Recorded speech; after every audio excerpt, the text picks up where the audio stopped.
well, there aren't a lot of drops down coming back to cool us. Yeah, like none.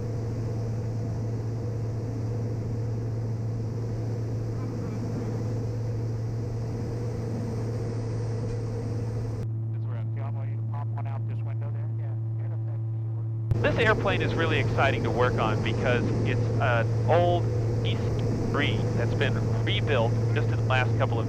It was originally built in 1942 for World War II, and since that time they put new wings, new engines on it, and it's been repurposed for science. It does a really fantastic job for us. We land in all these tiny airports, and we can carry a huge amount of cargo with it. So each one of these giant blue boxes is filled with probes which we're dropping into the ocean and using to measure just how much the oceans are warming and how that affects the sea.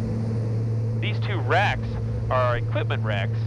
This one's filled with radios and recorders and also a decoder which takes the radio signal from the probe and turns it into temperature and conductivity data.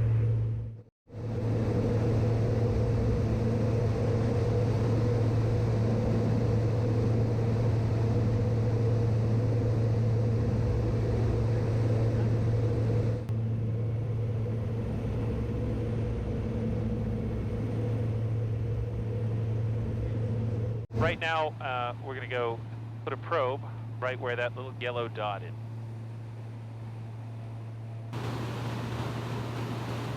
We have 3 different kinds of these probes. Each one transmits on a slightly different frequency.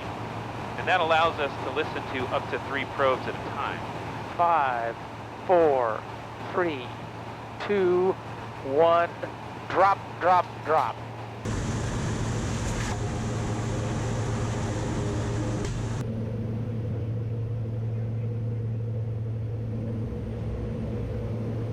Probe to start talking back to the plane, and we have a signal that means the probe's alive.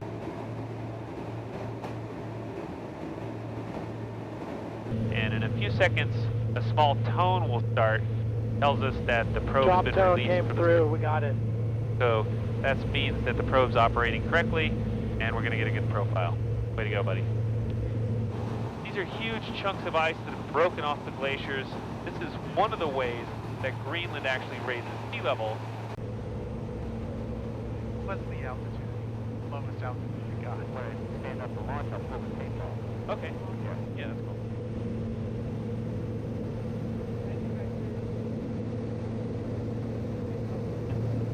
And there's a lot of minerals. It's gone all the way down to 700 meters. And it'll probably go to 8, it might even go to 1,000. A few of these fjords are that deep. But when it terminates, you'll see a jump in the conductivity. That's because the little probe has hit some sediment and the mud has gotten into it. It'll get way less conductive, and that's one of the ways we know we've hit the bottom. Great, guys. Good job. Nice. Woo, woo. There we go. Does that make sense?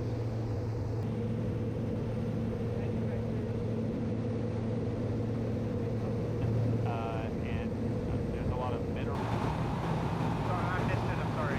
What was it? So, is it still... We often think of Greenland's ice as sort of like an ice cube with a hairdryer. The air is warming up and that's melting the ice. But in fact, the oceans are doing a lot of the work too, and that means there's a lot bigger potential for Greenland to melt quickly than we anticipated before. Here, how big that is.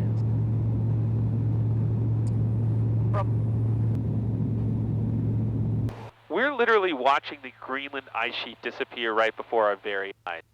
And this is having an impact all around the planet. We all share one ocean, so 1 billion tons of ice lost here raises sea levels all across the world by a measured amount.